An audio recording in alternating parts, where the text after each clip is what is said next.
Ауылдан шыққан миллионер. Анасы Аллаға тапсырғанда.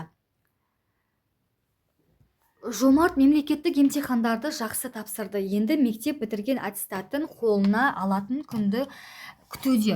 Бос бұрымы арқасына ойнап, нәркес көздерін төңкере қарайтын қарындасы Кәмшат 7-ші сыныпқа өтті. Ал апасының Олжасы биыл мектеп табалдырығын аттамақ. Жан анасы болса балапандарының қалай тез есейіп келе жатқанын тіршіліктің диірменіне айналып жүріп байқамайда қалғандай.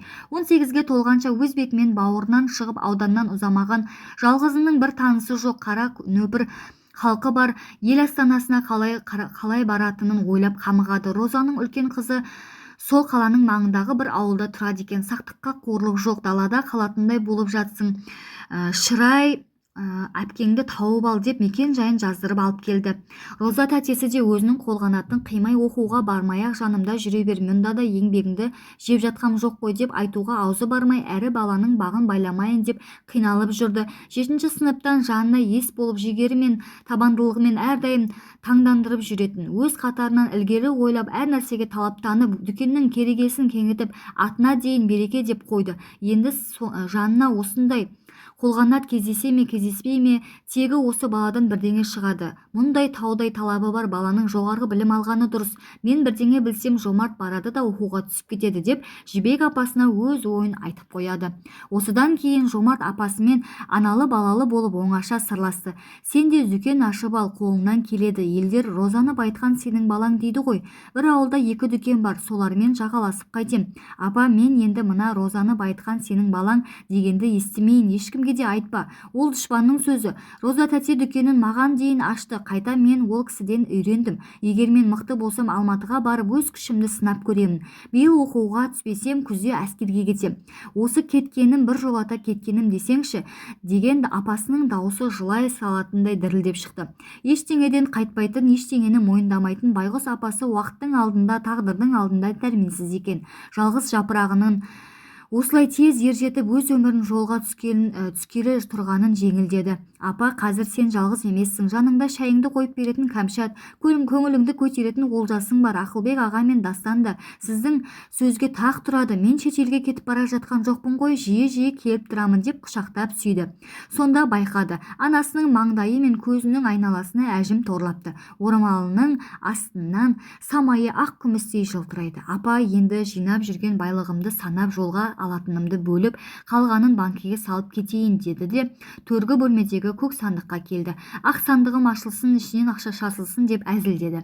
Апасы жан қалтасынан кілтін алып сандықты ашып берді.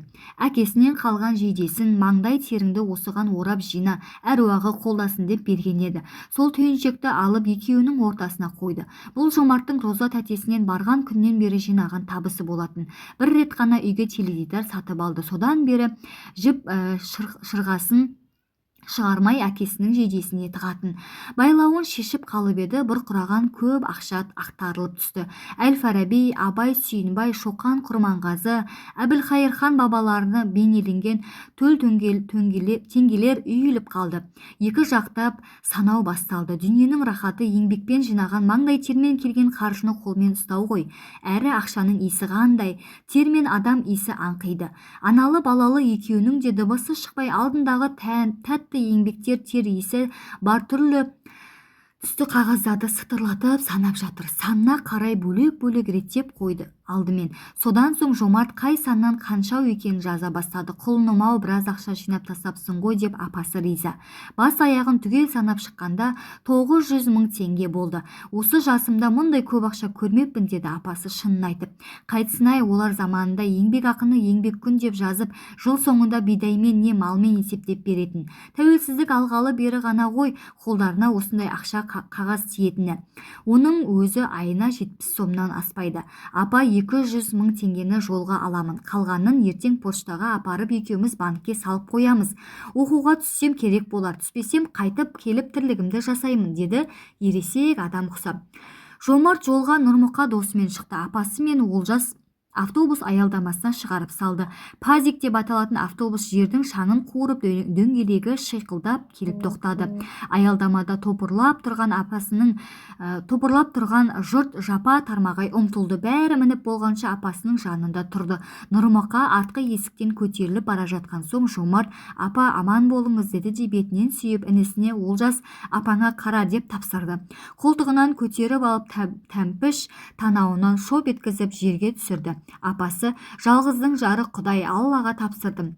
Ғайып ерен 40 шілтен шылауыңда жүрсін", деп күбірледі. Ұлы оны анық естіді. Анасының әрдайым айтатын, жүрегіне жалт алып, аузынан түспейтін дұғасы. Жүгіріп есіктен көтерілді де Нұрмұқаның жанына сөмкесін лақтыра салып, бұрылып ұзынды қысқалы болып көзімен өзін тесіп, көңілі бұзылып тұрған апасы мен Олжасқа қол бұлғады. Анасының аузы жыбырлап тұр: "Аллаға тапсырдым".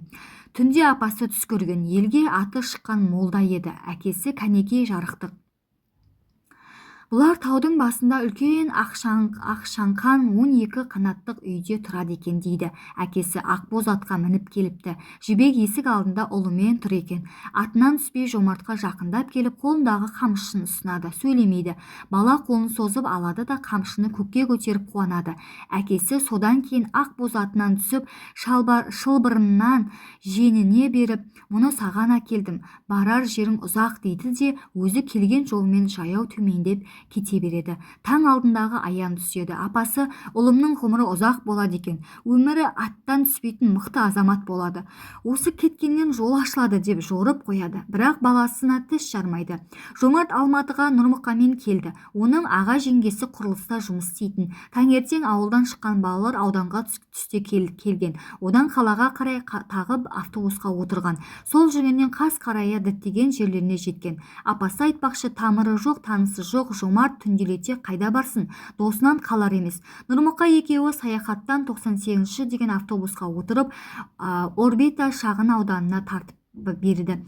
Автостанцияның атын, шағын ауданның аталымын, автобустың нөмірін Жомарт қайдан білсін? Нұқа досы Нұрмұқаны ауылда осылай атайтын. Тақылдап бәрін түсіндіре келеді. Нұқаның аға жеңгесі ақкөңіл жандар көрінді. Түнделетіп өзі ғана келмей, қасына жолдасын ертіп келгенді қиналмады да, қайта дастарханын жайып төсегін салып күтті. Түннің бір уағына дейін екеуінің мақсаттарын сұрап жөн айтты. Нұқаның педагогикалық университетке бетке алып жүргендерінен хабардар еді. Жомарт: "Мен Тұрар Рысқұлов атындағы экономика университетіне тапсырсам ба деймін", деді, жүрегінде әлдейлеп келген арманының шетін шығарып. "О, керемет, ол бұрынғы халық шаруашылығы институты ғой. Қайсы факультетке?" деп Захария ағасы риза болды. "Қаржы немесе несиеге. Математикаң жақсы шығар".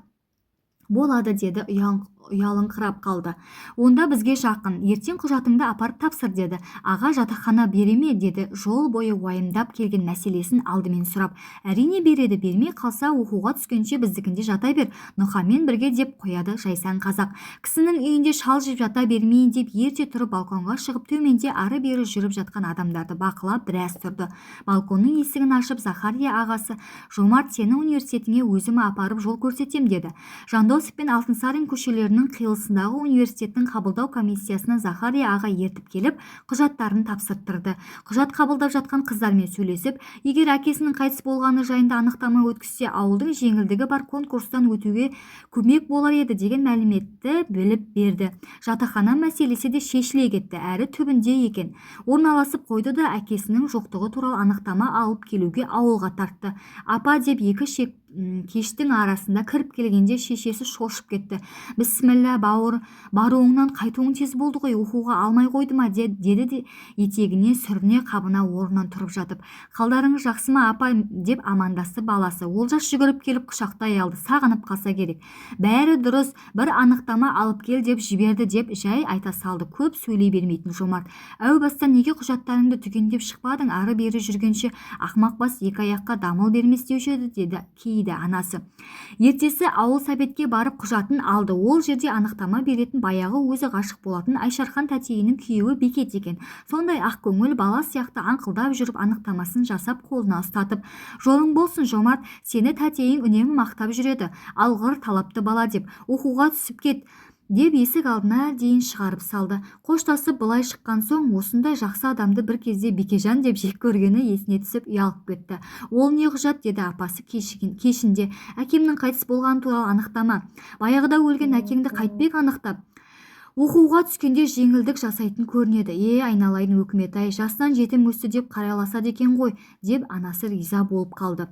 Мойнына бұршақ салып, жалғызының амандығы мен талабының шағылмауын, жолының болуын тілеп ертесі таңғы автобусқа шығарып салды. Жалғыздың жары Құдай, Аллаға тапсырдым, ғайып ерен, қырық шілтен шылауыңда жүрсін, деп күбірледі. Ұлы отырып кеткен автобус соңынан ұзақ қарап тұрып.